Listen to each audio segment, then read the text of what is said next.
Welcome to the Raw Food Health Empowerment Show. Thanks for joining me, you guys.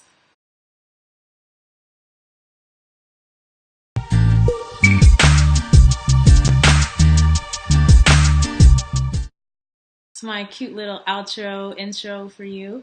So today we're going to be talking about diets worth exploring. And I'm really excited to talk about this today because these are some diets that I've been looking at and observing what people are talking about. And some people in groups are asking questions. Thank you for joining me. Please give me a thumbs up or say hi in the comments just so I know that you're here and you're viewing. I haven't even introduced myself. My name is Samantha Salmon, Certified Holistic Health Coach, author of You Can Afford to Be Healthy, and the link for that book is in the description to this video. So we're going to be talking about the Paleo Diet, the Keto Diet, intermittent fasting, and specifically intermittent fasting 1 meal a day, because these diets are really quite interesting to me. And they seem to be really popular right now. And there's some things that I like about them and some things that I'm not too fond of. So we're going to talk about how to do them vegan and who I recommend these for, what to be careful of if you decide to try it out. And I also have a free shopping list for you if you want to try a vegan paleo keto diet. Just type list in the comments below and I will send you via messenger that shopping list, okay? So let's see here. Where should we start?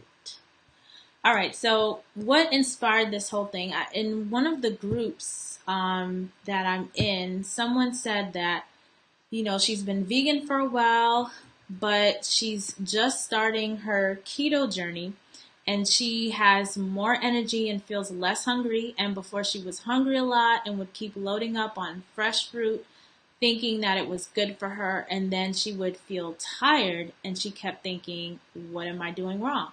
Now, I have heard this before from some people who claim that they did the high-carb, low-fat diet or was juicing and gained weight from it. I would, want to dig in more to see what else the person's doing, because it just seems like that would be a very difficult thing to do, to eat high-carb, low-fat and gain fat from that. However, ketogenic diet does have its place, and I'm going to talk about that a little bit. But first, I want to talk about the paleo diet. So the paleo diet is something that, you probably heard a lot of before. It is basically people in their minds, they have this theory on how Paleolithic people ate back in Paleolithic times. And basically that they ate, fruits, vegetables, nuts, healthy fats. I have my notes down here I'm looking at. And so they assume that, how our caveman ancestors ate is the most optimal. Okay, so that's something for you with all these diets. You have to figure out what makes the most sense to you, what intuitively feels right to you. And for me, what I love about the paleo diet is it puts an emphasis on whole foods, and it encourages people not to eat processed foods and not to eat grains. And I think not eating grains could be very beneficial. So I agree with the science around that, and I agree. Let's see, I'm getting some comments here. Some comments on what cavemen. So yeah, so different people have. Hey Ronald, thanks for tuning in. So right now we've just started talking about the paleo diet. So yeah, some people are not in agreement, and I must let you know that this is all theory because no one really knows for sure what these people ate. But you just kind of have to use your reasoning and logic, what makes sense and what doesn't make sense. And to me, it does make sense that paleo people were not eating processed foods because they did not have the capability. They didn't have all, technological advances and stuff that we have now. Mind you, they were very active people. We're living very sedentary lives. But I love that aspect of the diet. And if you can do vegan, is better. Because the paleo with the heavy, like grass-fed meats and all of that kinds of stuff, you're still eating lots of saturated fat. And science has already shown and proven that, this is not beneficial. It's not beneficial to our cardiovascular system. And if you're pre-diabetic or you have diabetes, too much fat is just going to exacerbate the issue. But the vegan diet is great. So on the vegan diet, which is the paleo vegan diet, you're basically eating quinoa, which is a seed, right? So it's not a grain, and so that's okay. Healthy fats like avocado, coconut, things of that nature, olive oil, fruits, nuts, and vegetables, okay? And typically these people are doing CrossFits. That's part of it, which, again, kind of makes sense in a way because if you're thinking about the Paleolithic people, they were very active. So that's that for paleo. So for the keto now, ketogenic is a little bit more complicated of a diet. Their whole thing, originally ketogenic diet was created to help people who are dealing with epileptic seizures. But some people have found that they're losing weight on it and they have more energy on it. And basically the premise is when you're using fat stores, when the body's in ketosis, it's using fat for fuel instead of glucose.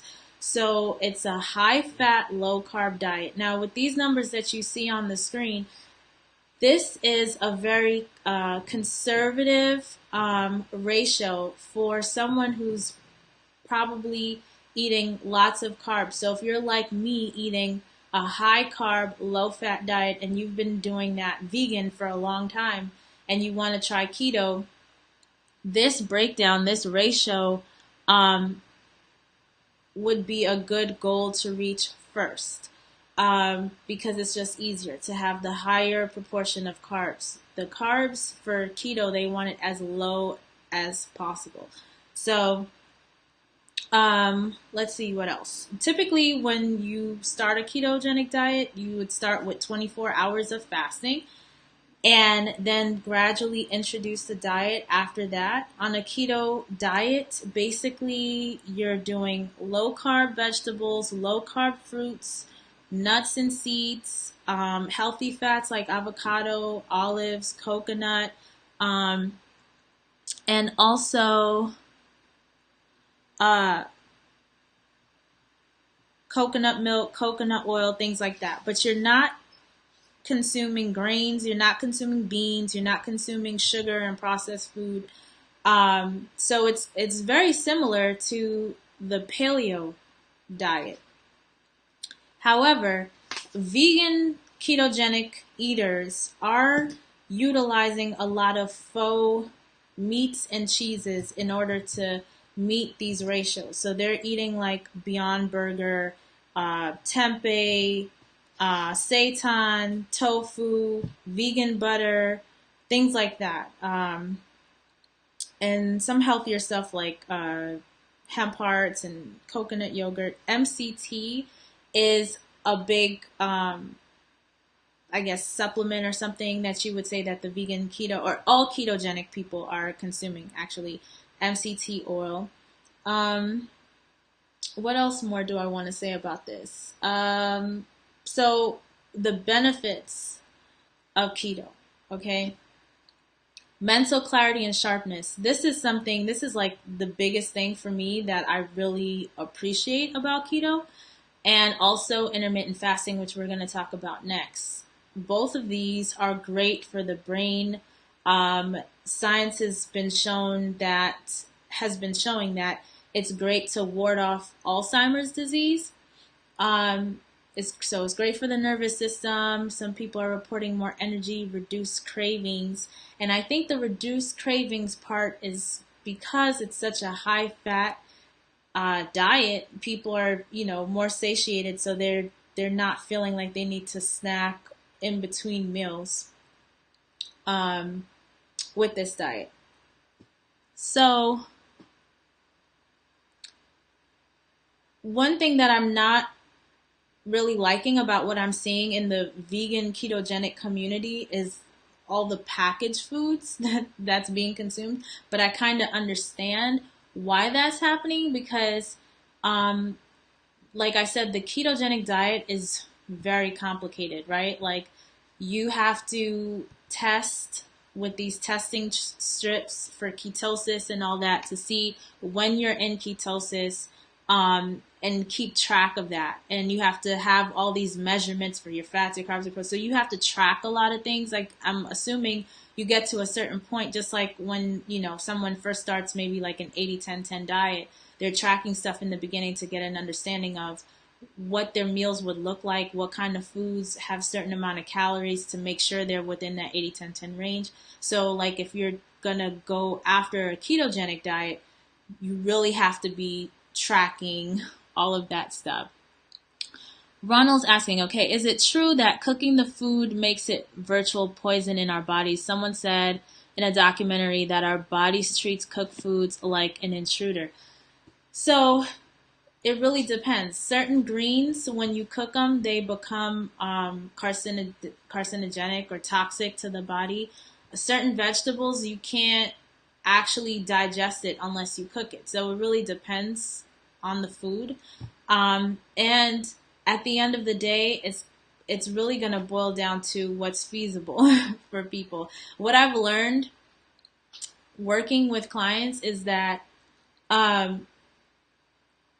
being very dogmatic about certain things about food doesn't necessarily help people reach their goals. So if they're trying to be healthier, feel better in their body, so they're not like, so worried about the foods that they're eating and that they're dying or killing themselves or whatever, not getting the proper nutrients and stuff.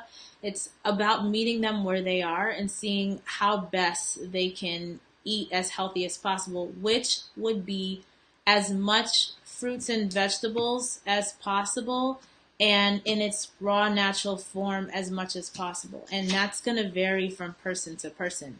You're dealing with, emotions and a history of eating a certain way, and then their environment of people that's around them, their support system, the weather in which they live in, all of these things come into play to really kind of dictate how successful they're going to be on different diets, which is why I'm even talking about this, because we spent a lot of time talking about the vegan diet, which a whole foods plant-based diet is the best way to eat based on what science is saying, right? Because regardless of what kind of sickness you have, a whole foods plant-based diet always works, right? It always works. A ketogenic diet is not going to work for everybody. It's high fat. And if you're diabetic or pre-diabetic, regardless if your fat is coming from avocados and oils and things of that nature, it's too much, right?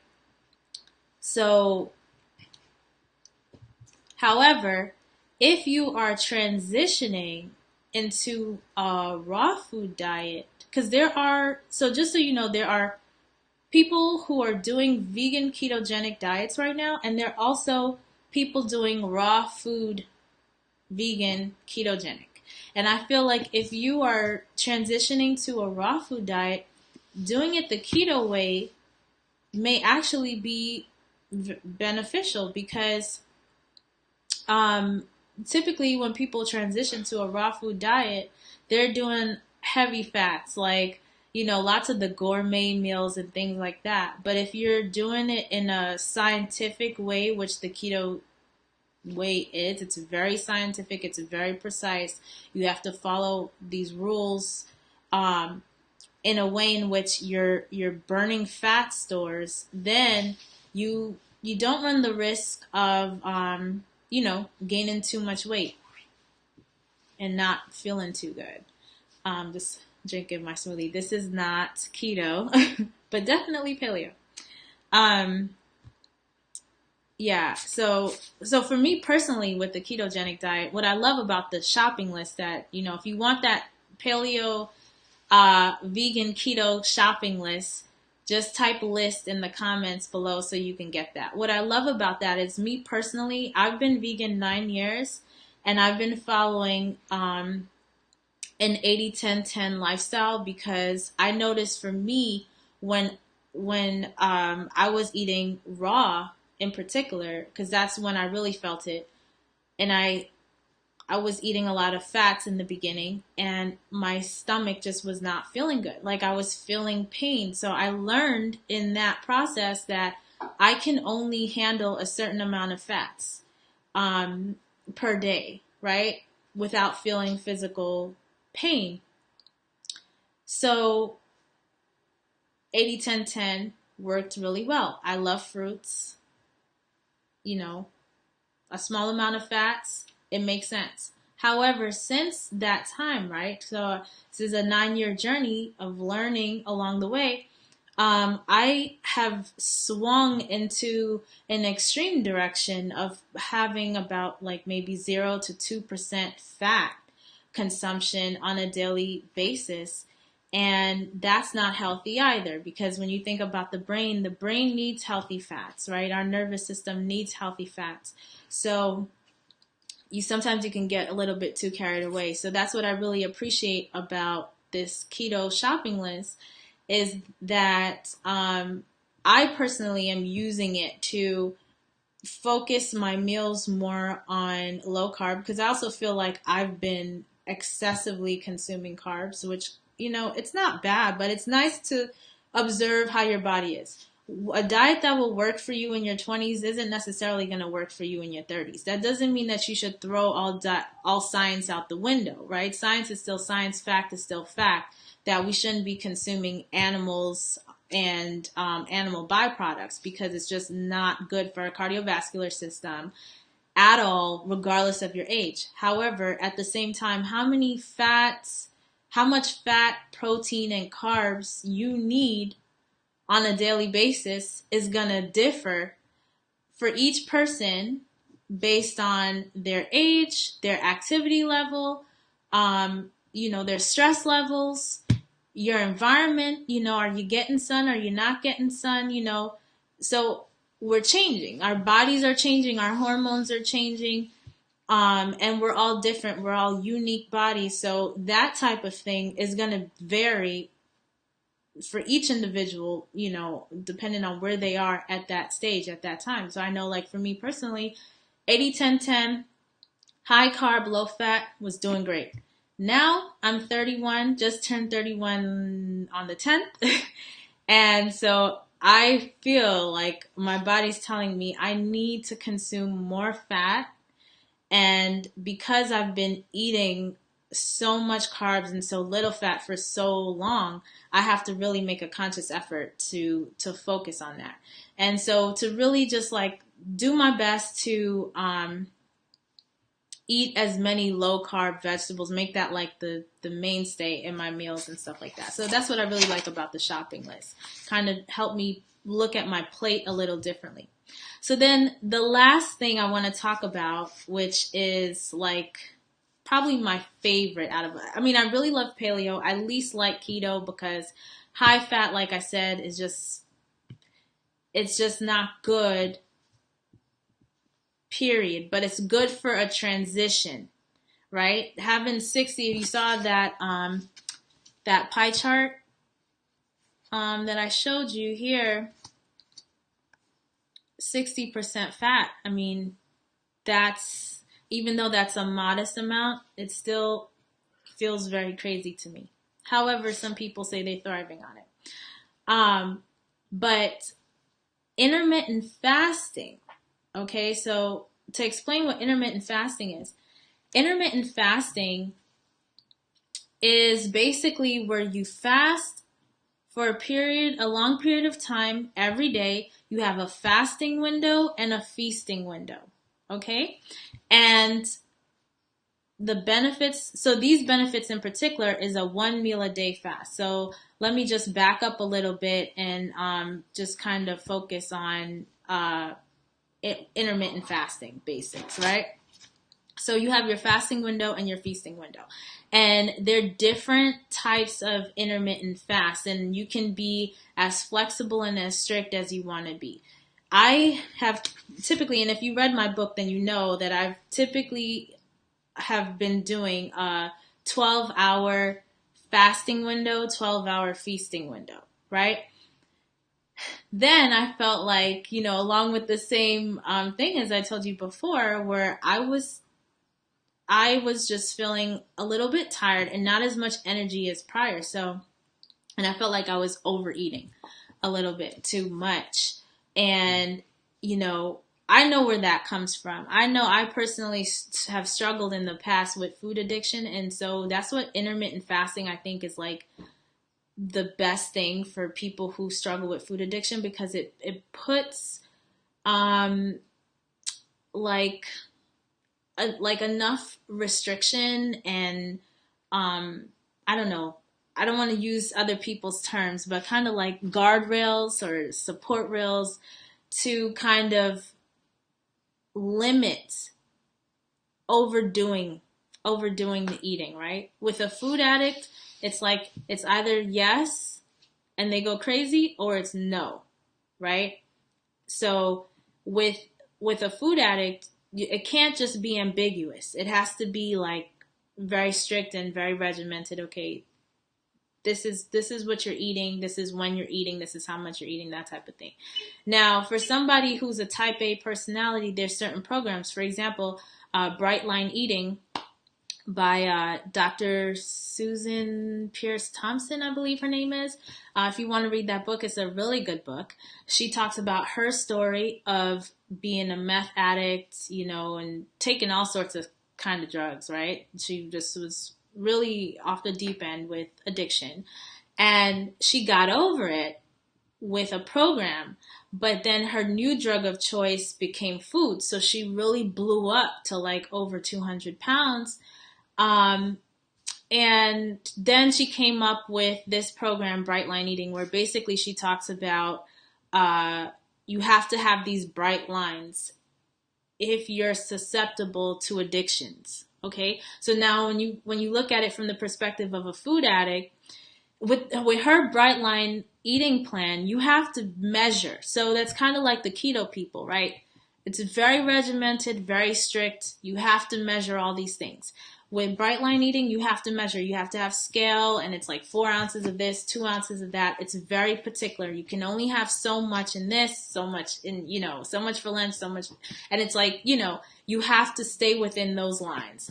That will work for some people. If you're a type A personality, that will work for you.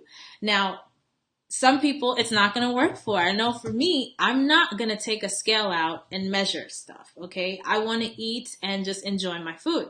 Now, with intermittent fasting, you can do that because the only restriction you have is your fasting window. You're just not going to eat during your fasting window, and you get to pick which intermittent fasting program or protocol would work best for you. So without going too long, because actually next week I'm going to dig more into intermittent fasting and talk about all the different ways you can do it and which way would work, for which person.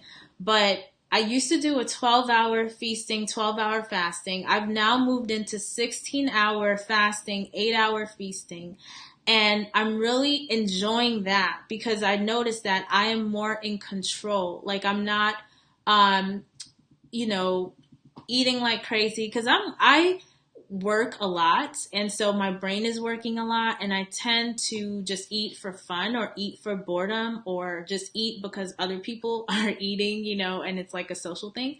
So And I'm used to that from when I was a child. Like, I was just always eating. Food was in abundance. We had 2 kitchens, 2 refrigerators. There was always food.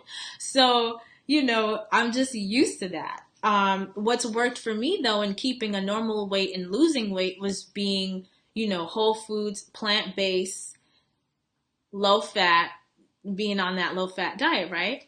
And that's worked for me in the past. However, knowing how much food we waste as a country, and also knowing that really overeating just cause is gluttonous, right? It's a sin. It doesn't feel good to me at this point anymore. For somebody who's just getting started on a vegan journey, have fun. Go at it. As long as you're not eating animal products and you're reaching your goals, it's fine. So this is like a personal choice for me. And if you feel called to where you feel like you're just overworking your system, you're not feeling as energetic as possible, then you may want to try intermittent fasting. So, with intermittent fasting, you still meet your caloric needs. You can even go less than the 8-hour feasting window that I'm doing, to a 4-hour window, but eating only 1 hour for the day. And that's a 1 meal a day diet that, I first, actually someone very close to me has been doing this for a while, but this person in particular that I'm about to mention did an interview, and he showed how he was coupling that with bodybuilding, and it's been really working for him. And that kind of really inspired me to look more into the science of it, because he was really breaking down some science on it. And his name is Noon Amen Ra, if you've heard of him at all. But let me see if I can get my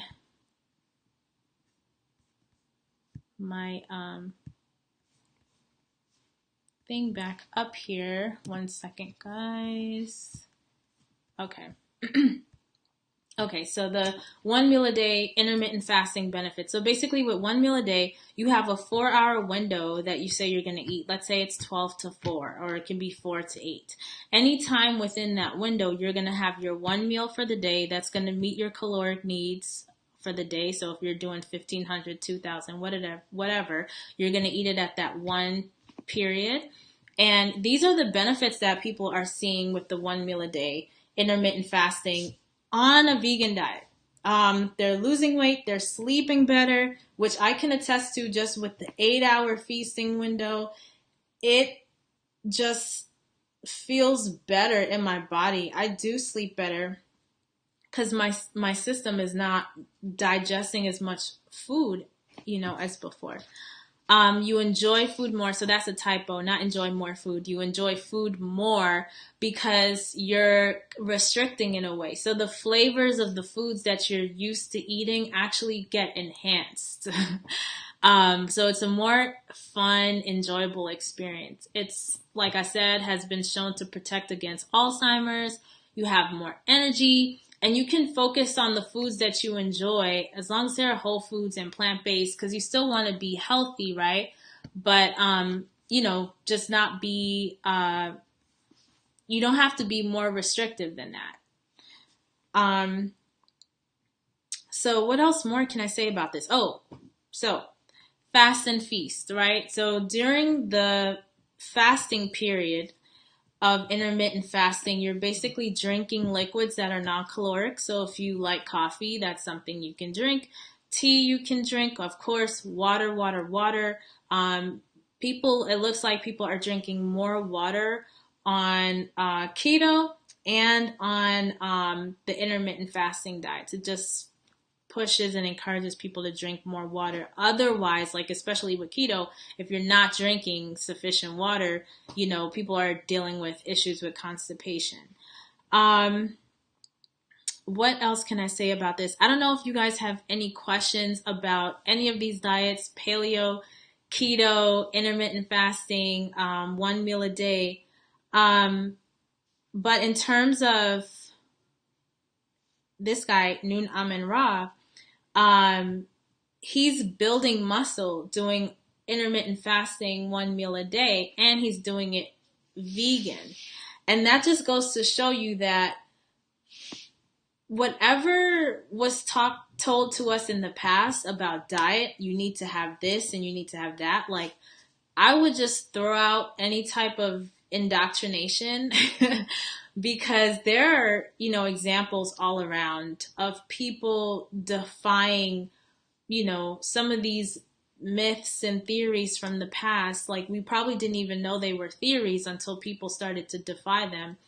And it's really cool to see how people will you know take something they already enjoy doing, right? So I could assume, like, maybe this person just didn't want to spend their whole day eating 3 times a day. Maybe some people I've heard say, like, intuitively just doesn't make sense. And to me, I understand that completely, because even with a 12-hour feasting window, which is very easy, and like I said, I talk about it in my book primarily because I recommend that people do not eat within 3 hours of going to bed, so that when you go to bed, your system is empty. Your food has already digested before you go to sleep, so you can sleep better and your body can work on healing and repairing and regeneration instead of trying to digest food. But if you think about our ancestors, right? The people who actually lived closer to nature and didn't live such sedentary lives. I don't know if you've heard, but sitting is the new smoking, right? I typically do my show standing up, but today I'm sitting down. I like my new office area. But we are sedentary beings here in the West, at least. Most of us are. We're sedentary. So to eat for 12 hours, 3 meals a day and snacking in between all the time, like, there's no way you're going to burn it off. You're not going to exercise. Even if you go to the gym for an hour every day, you cannot out exercise all the food that you're eating. All that energy you're putting in, you're not getting it out. So it's just stored energy. And it bogs us down. It makes us heavy. That's why when people are trying the intermittent fasting, they're feeling more energy. It's just the body working better, more in its natural capacity, because we're just not, throwing it all this food. It's not natural. If you think about our ancestors or whatever, they didn't have refrigerators, they didn't have grocery stores, there wasn't this conveyor belt of food all the time. So, you're not eating as much and you're more active because you have to, they didn't have like such a lazy lifestyle like we have right now, which, I mean, not to beat ourselves up. It's a really enjoyable time. It's a great time to live. I'm very, happy and proud to be living in this time.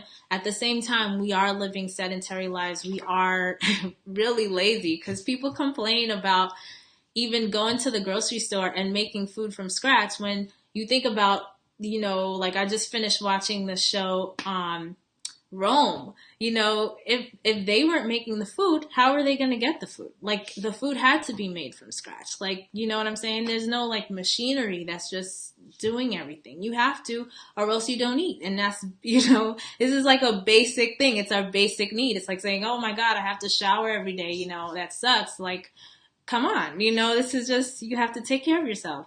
So it makes sense to me, to eat this way, to have fasting just to, and it seems it's like a diet. It's considered a diet because it's restrictive. At the same time, it only seems that way because we're so far removed from nature, in my opinion. So I'm really a huge fan of intermittent fasting if you haven't gotten that already. And especially for people who are dealing with food addiction, if you are transitioning to vegan, you're trying to lose weight and you struggle in the beginning, like, don't jump to this if you're feeling resistance, because it's just going to be really, really hard. And if you're hitting up on too much resistance as you're trying to make a change, all you're going to do is give up, basically. So it's just not going to work. I like to start with the point of least resistance so that we can have some momentum going so you can move forward. So if you're interested in the keto, vegan, paleo shopping list, like I said, type list in the comments below.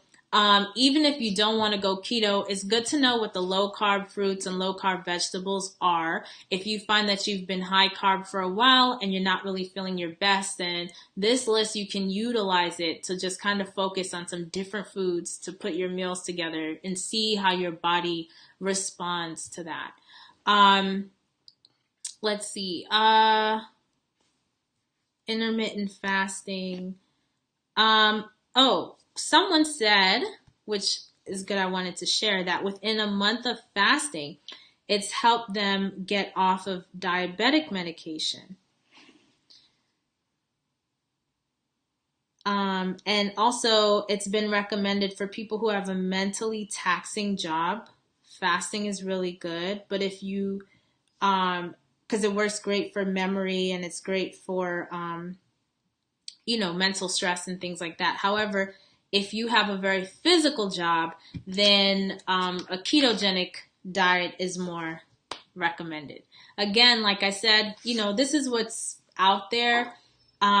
Everybody's experience, I'm thinking, it's going to be different. I would actually, if you're interested in doing a vegan ketogenic diet, or if you are doing it right now, I would love for you to comment below and let me know what your experience is. What benefits have you been seeing, and what made you decide to go that route? Why did you decide to even try a ketogenic diet? We are going to have a special guest on the show very soon to talk about vegan ketogenic diet and go more in depth on, how it works and some tips for people who are trying that route to get some rapid results. Because I think that's like one of the biggest things that I see is that people want something that's going to work faster than just a whole foods plant-based diet. Something that's going to, have them losing 4 or 5 pounds a week to get it down for whatever their health situation,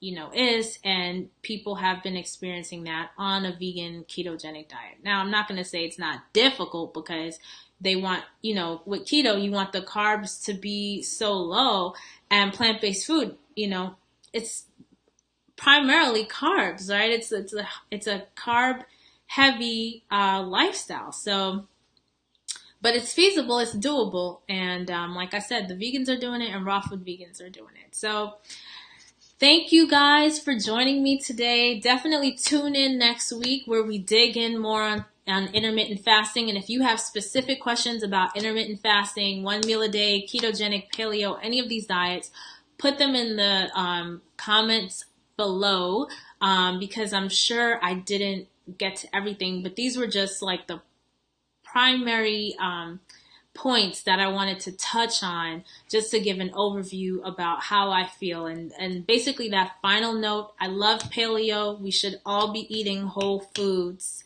in their natural state, and staying away from grains as much as possible. And of course, I'm not including quinoa in that, because quinoa is a seed. I always want to specify that for people. Keto, I'm not a huge fan because it's high in fats, and regardless if they're coming from plant sources, I don't really think that we should be consuming 60% fat in our diet. I just think that's way too much, even though that was the most modest number I could find. And then 1 meal a day, intermittent fasting. Love intermittent fasting, and I think 1 meal a day works for some people, and it would actually work better for men, the 1 meal a day, that 1 hour feast in a 23-hour fast window, for men more than women. Women tend to struggle more on this, and this is of course a general statement, but yeah, so just in case that you were thinking about doing it, it would be best to start with a 12-hour window. If you're good with 12, then try an 8-hour feasting window and a 16-hour fasting window. Next week, we'll talk about how to decide which window is best, the best way to do intermittent fasting, and all of that, and whatever questions you have below on that. So thank you so much for joining me, and have a blessed day. I'm going to play my outro.